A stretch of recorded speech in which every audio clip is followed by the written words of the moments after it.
To get started with building an application in backend, we're going to go into the dashboard and give our application a name. Then we will also give it a title. And once we've done that, we are going to click Create New App, which is going to create the application in the dashboard. The next thing we're going to do is create a database for our application, and we're not going to use sample data. We'll click Create, and backend will go and create a database. And now that it is created and connected, we're going to go in and manage the application. If you click on the database tab, you can see that it comes with a sample database template. We are just going to delete that and create our own. So we'll hop into our IDE, and I'm just going to create a temp JSON file so that we can create the sample data structure and paste it back into the application. So we'll start with an array, and we're going to create an object, and we're going to give this object a name of items. And so this is going to be the name of the table that we're going to be working with, and we're going to give it some fields. The first field that we will start is name, and we're going to give this a type of short text. We're going to do this one more time, but we're going to create a field called description, and we will give that a type of long text.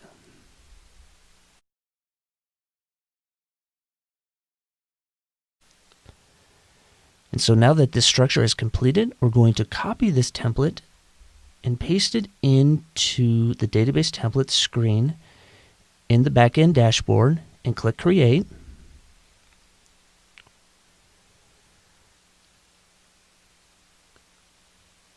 And so this will take just a moment, and the app is now ready with new tables. And so if we click over on the database tables, we can see that we have some fields here, name and description. And then we'll hop into the back office tab and click templates. Now backend comes with a set of templates that makes it really easy to visualize and start working with your tables right away. And so we're going to create a new record in the table, and so we'll give it a new name. And then we'll also give it a description, and we're going to do this a few more times just so that we have some data to work with.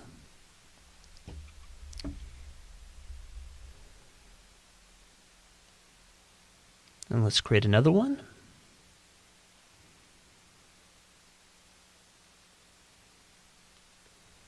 And so we're seeding the database now so that when we hook it into our web application, we have something to work with. And one more for good measure. And so now if you go and click on items, you can see that we do indeed have this in the database. So already within 3 minutes, we have a working dashboard up that we can start to manipulate this data. Now backend comes with a very handy quick start. And so we're just going to walk through this and hook up an existing REST API website that we have into backend. So the first thing we need to do is to paste in the backend resource files into our index.html file.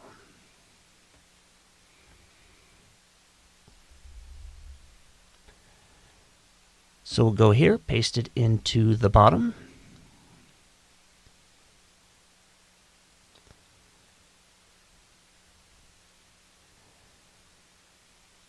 And then we'll go into our app.js file, and we need to add the backend submodule as well as the ng cookies submodule. So we'll just type those in now.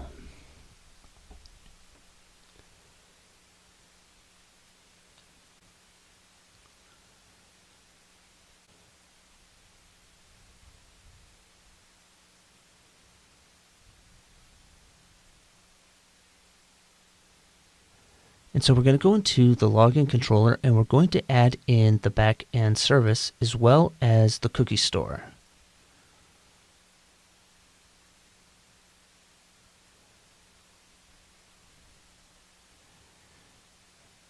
And we're going to delete the register and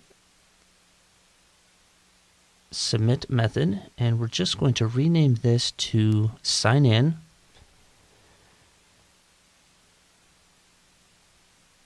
And we will rename this login service to use the actual backend service, and we'll call it the sign in method.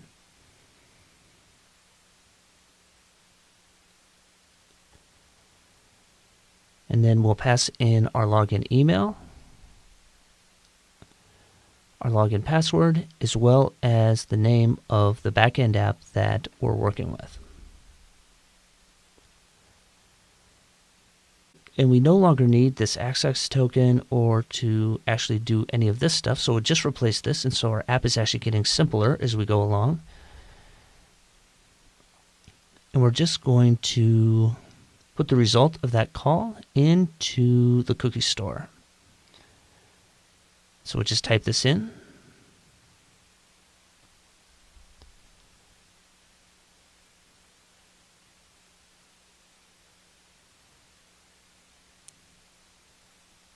So we'll put the token name in here. We'll put the response into the cookie.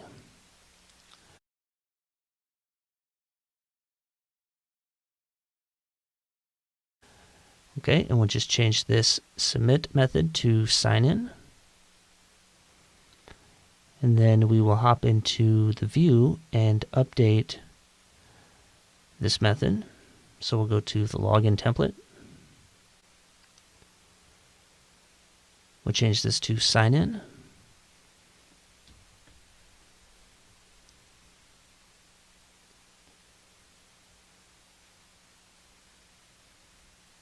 And we actually no longer need this as well, so we'll just delete that and just pass in the email and password. We are going to create one more field for the app name, so we'll just copy this right here. We'll change the ID to app name, type to text, and then we'll update the label as well as the ng model here.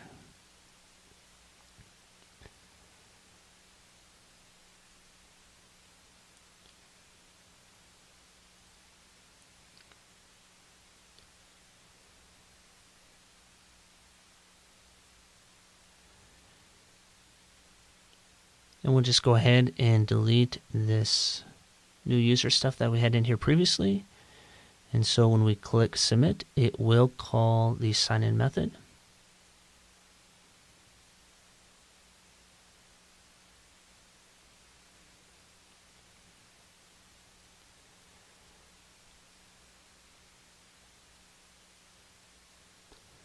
Okay, and we need to update the HTTP interceptor to send this token in with each call. So we'll just delete what we have in there and just update the header.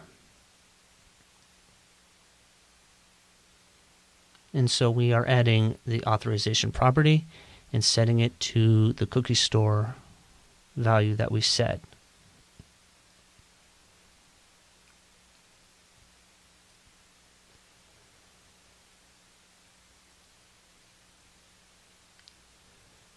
We'll inject the cookie store so that we don't get an injector error.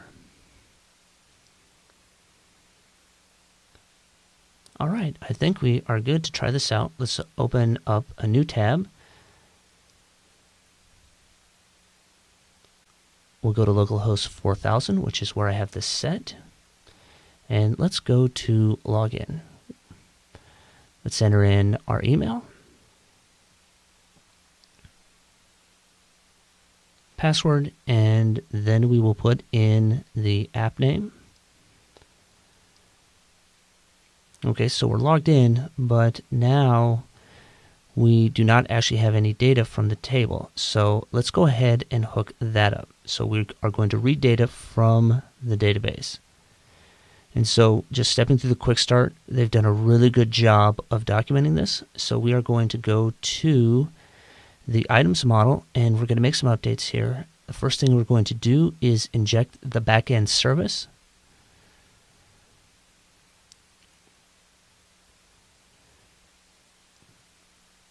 And then we need to update how we're actually setting the URL. So we'll create this table URL property.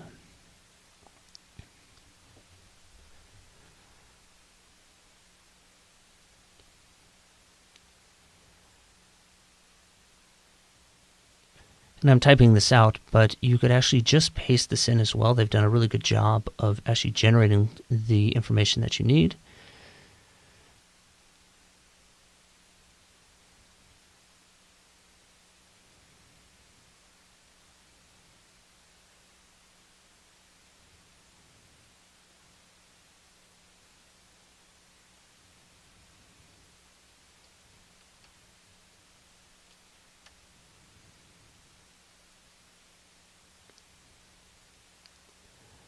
Okay, and we need to make just a few updates to the controller to handle the data. It's changed slightly, so we're going to do result.data, and we need to update the ID parameter as well. It's no longer all lowercase, so it's capital ID. So we'll just go through here and then update this in the appropriate places.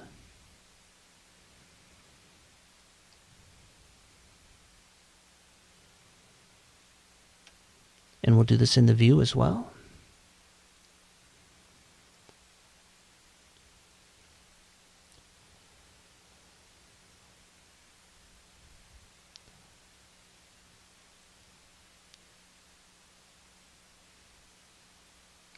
Let's go ahead and refresh the page. And now you can see we're actually pulling in data from the database. And so in just about 10 minutes, we were able to log into the app and pull in data from a completely new table that we created. And so we're going to add this from the website. We'll enter in a description, and we'll click Create. Refresh the database, and you can see in the dashboard that it's working. Really cool. And this was actually really quite easy. So we're going to go ahead and just save it, and we'll refresh the database. You can see that it went there. And so let's go ahead and delete it. And there you go. So we have full CRUD functionality, and our database and REST API is coming from backend. Let's do one more thing real quick, and let's add the ability to log out from the web application.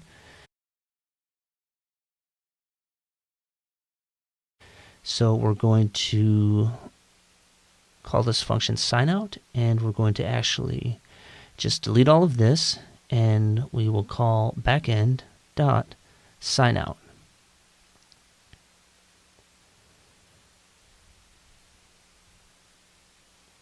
Then we'll just send the user to the login state.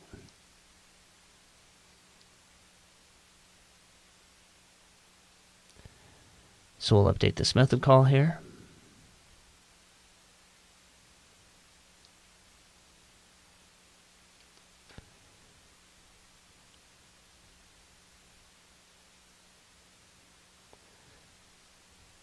And we will call main.signout.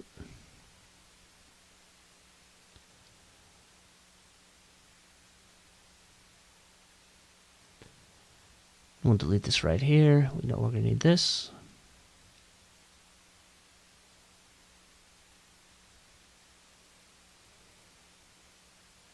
We'll click sign out, and we're redirected back to the sign in page. So let's sign in one more time.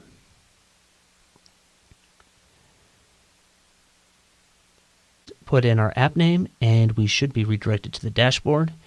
And there you have it. We have taken an existing simple REST API website, and in about 15 minutes, hooked it into the backend services and created login, logout functionality.